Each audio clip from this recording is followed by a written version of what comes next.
பண்ணால் பார்க்கிங் மாதிரி ஒரு சீரியஸான சப்ஜெக்ட் பண்ணுவார். அப்புறம் கட் பண்ணால் ரப்பர் பந்தை வந்து எடுத்துகிட்டு பேட்டிங் பண்ண போகிறேன் அப்படின்னு சொல்லிட்டு போவார்.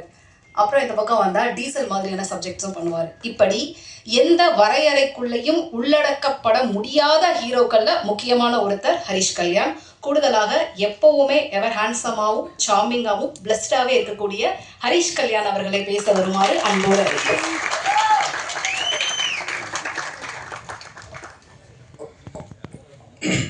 எல்லாம் வல்ல இறைவனுக்கு நன்றி. இங்கே வந்திருக்கிறவங்க எல்லாருக்கும் வணக்கம், நன்றியும் தெரிவிச்சுக்கிறேன். ஃபஸ்ட்டு டைம் என்னோட நான் நடிக்கிற படத்துக்கு ஃபஸ்ட் லுக்குக்கு இப்படி ஒரு மேடை, இப்படி ஒரு நிகழ்ச்சி.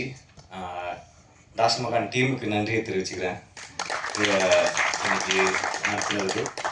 ஸோ ஃபஸ்ட் லுக்குக்கே எதுக்கு ப்ரெஸ் மீட் அப்படின்ற ஒரு கொஸ்டின் எனக்குள்ளேயே ஓடிச்சு.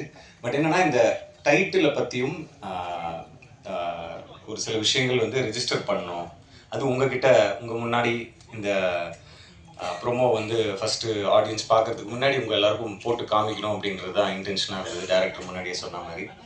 ஸோ தாஷமகான் நிறைய பேர் அந்த ஏரியா பற்றி கேள்விப்பட்டிருப்போம், எங்கேயோ காதில் கேட்டிருப்போம். நானும் சென்னையில் பிறந்து வளர்ந்த பையன் தான், கேள்விப்பட்டிருக்கேன். பட் அதோடைய உலகத்தை நான் பார்த்தது கிடையாது.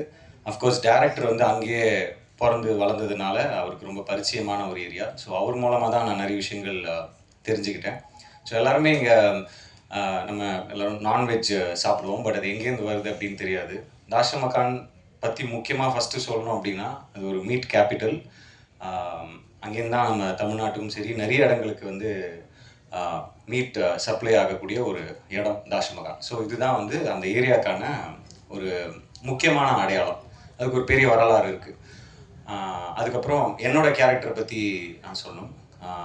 டைரக்டர் சொன்ன மாதிரி நான் ஒரு ரேப்பராக ப்ளே பண்ணுறேன். ஸோ ரேப் கல்ச்சர் எடுத்துக்கிட்டிங்கன்னா, நான் 90s லைக் சின்ன வயசில் இருக்கும்போது எமினம்லேருந்து ஆரம்பிச்சு 50 சென்ட்லேருந்து ஆரம்பிச்சு, அதுக்கப்புறம் இங்கே வந்து ரஹ்மான் சார் வந்து பிளாஸே அவருடைய இதை இன்ட்ரடியூஸ் பண்ணாங்க. அதுக்கப்புறம் அதுக்கு முன்னாடியே கூட இருந்திருக்கு, பட் எனக்கு அதான். ஸோ அதுக்கப்புறம் வந்து பார்த்திங்கன்னா ஹிப்ஹாப் தமிழ் ஆதி ப்ரோ அவர் வந்து ஒரு பெரிய புரட்சி பண்ணார். அண்ட் அங்கேருந்து அப்படியே சொல்லிகிட்டே வரலாம். அதுக்கு முன்னாடி நான் இவங்களை விட்டுட்டேன், யோகி பி அண்ணனும் அவருடைய குழுவினர் நிறைய கேட்டு என்ஜாய் பண்ணியிருக்கோம். அங்கேருந்து அப்படியே இங்கே வந்தோம் அப்படின்னாக்கா, இப்போ இந்தி மியூசிக் ரேப் கல்ச்சர் வந்து பயங்கரமாக வளர்ந்துருக்கு. நான் ஏன் இதெல்லாம் சொல்கிறேன் அப்படின்னு சொல்கிறேன். அண்ட் இன்றைக்கி வந்து உதாரணத்துக்கு அறிவாக இருக்கட்டும், அசல் கோலாராக இருக்கட்டும், பால் டப்பா அவங்களா இருக்கட்டும், இன்றைக்கி உலகம் முழுக்க போய் ஷோஸ் பண்ணுறாங்க, கலக்கிறாங்க. அது மூலமாக ஒரு பெரிய புரட்சியே பண்ணுறாங்க, அவங்களோட வரிகள் மூலமாக, அவங்களோட மியூசிக் மூலமாக. ஸோ இது எல்லாம் வந்து இந்த கதையை பண்ணுறதுக்கு ஒரு இன்ஸ்பிரேஷனாக இருந்திருக்கு. அண்ட் எனக்கு பர்சனலாக இங்கே இருக்கக்கூடிய நம்ம டீம், மை பாய்ஸ் இங்கேயும் இருக்காங்க, அங்கேயும் இருக்கீங்க. நீங்கள் தான் இன்ஸ்பிரேஷன். அவங்க கூட கிட்டத்தட்ட ஒரு 1 week 10 days ஒர்க் ஷாப் மாதிரி பண்ணோம். அந்த பாடி லாங்குவேஜ், அந்த அவங்க பேசுகிற ஸ்டைல், அவங்க ரேப் பண்ணுற ஸ்டைல், அவங்களுடைய அந்த கை அந்த மாதிரி மூமெண்ட்ஸ், காலில் மூமெண்ட்ஸ், இந்த மாதிரி எல்லாமே வந்து நம்ம தெரிஞ்சுக்கிட்டு அதை புரிஞ்சுக்கிட்டு தான் அந்த கேரக்டருக்குள்ளே இறங்கி அந்த படத்துக்கு போகணும் அப்படின்றதுனால டைரக்டர் நாங்கள் எல்லாருமே we did workshop. So உங்கள் எல்லாருக்கும் ரொம்ப நன்றியை தெரிவிச்சுக்கிறேன். My dear rappers, my boys, my team, my gang, my அட்டி, தேங்க்யூ, லவ் யூ. ஸோ என்னன்னா, அவர் சொன்ன மாதிரி இந்த படத்துக்கு வந்து பரிச்சயமான ஒரு ரேப்பரையோ இல்லை அந்த மாதிரி பண்ணியிருக்கலாம். பட் இந்த மாதிரி நிறைய டேலண்ட் இருக்காங்க. ஸோ இந்த டேலண்ட்ஸை முன்னாடி கொண்டு வரணும், அடையாளப்படுத்தணும்னு நினச்சி இவங்க எல்லாரையும் இந்த படத்து மூலமாக நீங்கள் வந்து இந்த இண்டஸ்ட்ரிக்கும் இந்த மக்களுக்கும் கொண்டு போய் சேர்க்கறதுல வந்து எனக்கு ரொம்ப சந்தோஷமாக இருக்குது. அது மட்டும் இல்லாமல் மியூசிக் பற்றி சொல்லி ஆகணும். ஏன்னா இந்த படம் வந்து ப்ரிடாமினெட்லி நிறைய சாங்ஸ் இருக்குது, அந்த ரேப் பேட்டெல்லாம் சொல்லுவாங்க. ஸோ அதெல்லாம் இருக்குது. நாங்கள் ஒரு டிஃப்ரெண்ட்டான ஆல்பமாக இருக்கும். அண்ட் பிரிட்டோ அவர் வந்து லேஸில் இடம் போட்டுறாதீங்க, நிச்சயமாக இந்த ஆல்பம் வந்து தரமான ஒரு ஆல்பமாக இருக்கும். Not just rap songs, but ஒரு ஃபோக் சாங் இருக்குது, ஒரு மெலடி இருக்குது. So it be a complete ஒரு பேக்கேஜான ஒரு ஆல்பமாக இருக்கும். So thank you brother. அண்ட் அதுக்கு அடையாளமாக நீங்கள் இன்னைக்கு இங்கே பார்த்த அந்த theme song fire song, so அது ஒரு சின்ன ஒரு சாம்பிள். ஸோ அண்ட் என்னுடைய மற்ற டீம் மெம்பர்ஸ், டைரக்டர் வினீத், அவர் முதல்ல சொன்ன மாதிரி இவர் எப்படி இது ஒத்துக்கிட்டாரு அப்படின்னு கேட்டாங்க. ஏன்னா இந்த படத்தில் எல்லாத்தையுமே தாண்டி ரேப் கல்ச்சர், ஒரு ரேப் ஆஸ்பைரிங்கான ஒரு ரேப்பருடைய கதை எல்லாத்தையும் தாண்டி வேற ஒரு விஷயம் இருக்குது, நிறைய லேயர்ஸ் இருக்குதுன்னு எடிட்டர் சொன்ன மாதிரி வேற ஒரு விஷயம் இருக்குது. அது ரொம்ப இன்ட்ரெஸ்டிங்காக எனக்கு பட்டுச்சு. அது மக்களுக்கு போய் சேரணும் அப்படின்னு நான் ரொம்ப ஜென்யூனாக நினச்சேன். ஸோ அதுதான் முதல் காரணம். அண்ட் அது மட்டும் இல்லாமல் நான் கேட்டேன், இதுக்கு நான் பண்ண முடியுமா அப்படின்னு கேட்டேன். நீங்கள் வேறு யார்ட்டையாவது கேட்டிங்களா, எனக்கு இது சூட்டபுளாக இருக்குமா, யார்ட்டையாவது சொன்னீங்களா, யார்ட்டையாவது சஜஷன் கேட்டிங்களா? இல்லை எல்லாருமே கொஞ்சம் சந்தேகமாக தான் சொன்னாங்க அப்படின்னு. சந்தேகமாக சொன்னாங்களா, சரி அப்போ கண்டிப்பாக பண்ணணும் அப்படின்னு தோணுச்சு. ஏன்னா மற்றவங்க வந்து சில நேரத்தில் இவரால் பண்ண முடியுமா, இதெல்லாம் வேலைக்கு ஆகுது அப்படின்னு சொல்லும் போது தான் நமக்கு இன்னும் அது ஸ்ட்ராங்காக இல்லை பண்ணணும் அப்படின்னு சொல்லிட்டு ஒரு இது இருக்கும். ஸோ இது ஒரு ரொம்ப சேலஞ்சிங்கான ஒரு கேரக்டராக இருந்தது. Out of my comfort zone தான் நான் சொல்லணும். But yes, I think we have done justice நினைக்கிறேன். அதெல்லாம் நீங்கள் கூடிய சீக்கிரம் சாங்ஸு, ட்ரெய்லர், டீசர்லாம் வரும், அப்போ பார்ப்பீங்கன்னு நான் நம்புகிறோம்.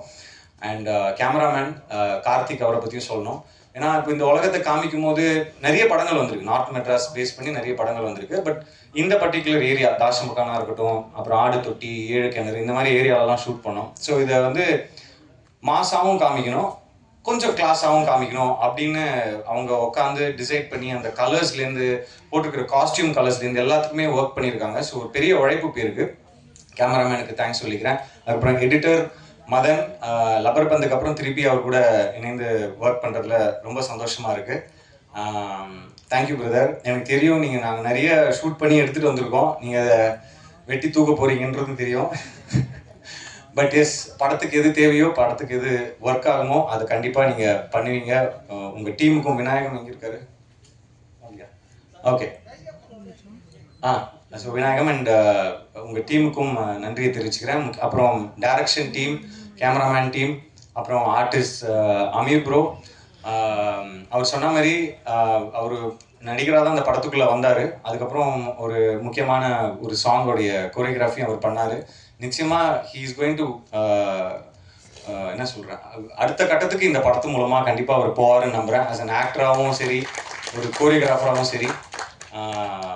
அண்ட் மேகா அவங்க, அதுக்கப்புறம் காஸ்டியூம் டிசைனர், முக்கியமாக ஸ்டண்ட் மாஸ்டர் பிரகாஷ் மாஸ்டர், ரொம்ப பொறுமையாக எனக்கு ரிஹர்சல்ஸ்லாம் கொடுத்து சேஃபாக ஹேண்டில் பண்ணி, இன்னும் நிறைய சீக்வன்சஸ் இருந்தது, அதுக்கு ரொம்ப நன்றி. இப்போ நீங்கள் பார்த்த இந்த ப்ரோமோ கூட பிரகாஷ் மாஸ்டர் தான் ஸ்டண்ட் கொரியோ பண்ணியிருந்தாரு. ஷார்ட்டாக இருந்தாலும் அது ரொம்ப கிறிஸ்பாக அழகாக இப்படி காமிச்சா நல்லா இருக்கும் ஒரு ஆக்டரை, ஒரு ஹீரோவா அப்படின்னு அவருக்கு அந்த ஒரு விஷன் இருந்ததுனால தான் உண்மையாகவே இந்த அளவுக்கு இந்த ப்ரோமோவும் சரி, படத்தில் இருக்கிற ஸ்டன்ஸும் ரொம்ப நல்லா வந்திருக்கு அப்படின்னு தான் சொல்லணும். So thank you master. அப்புறம் கோரியோகிராஃபர்ஸ் அண்ட் நிறைய பேரை பற்றி சொல்லணும், பட் அடுத்தடுத்த மேடைகளில் மற்றவங்கள பற்றி பேசலாம் அப்படின்னு நினைக்கிறேன். அண்ட் முக்கியமாக சத்யராஜ் சார், சுனில் சார், இவங்களை பற்றி கண்டிப்பாக சொல்லணும். அண்ட் அவங்களுடைய கேரக்டர் ரிவீல் வீடியோ எல்லாமே அடுத்து வரதுக்கு இருக்குது. ஸோ அவங்க கூட ஒர்க் பண்ணதில் ரொம்ப சந்தோஷம். சத்யராஜ் சார் மாதிரியான ஒரு லெஜெண்டரி ஆக்டரோட ஒர்க் பண்ணதில் ரொம்ப சந்தோஷம். அதே மாதிரி சுனில் சார் தெலுங்கு இண்டஸ்ட்ரியில் அவர் ஒரு பெரிய ஸ்டார், இப்போ கேரக்டராக, ஆர்டிஸ்டாக, வில்லனாக கலக்கிட்டு இருக்காரு. ஸோ சுனில் சார் கூட நிறைய போர்ஷன்ஸ் இருந்தது எனக்கு. ஸோ அவர் கூட ஒர்க் பண்ணதில் ரொம்ப சந்தோஷம். ஸோ அடுத்தடுத்த கான்டென்ட் கண்டிப்பாக சீக்கிரமாக ரிலீஸ் பண்ணுறதுக்கு பிளான் பண்ணிகிட்ருக்கோம், சாங்ஸ். ஸோ அந்த மாதிரி அதே மாதிரி ப்ரீத்தி, அவங்க இன்னைக்கு வர முடியல, I think she stuck in shoot வேறு படத்துக்கு. ஸோ அவங்க கூட ஒர்க் பண்ணதுலையும், அவங்க இந்த படத்துக்குள்ளே வந்ததுலையும் ரொம்ப சந்தோஷம். ஸோ ரொம்ப நன்றி எல்லாருக்கும். Thank you for coming, thank you for supporting. நீங்கள் கண்டிப்பாக இந்த படத்தையும் எங்கள் எல்லாரையும் சப்போர்ட் பண்ணி இதை ஆடியன்ஸ்கிட்ட கொண்டு போய் அழகாக சேர்ப்பீங்க அப்படின்னு நம்புகிறேன். Love you all. தேங்க்யூ.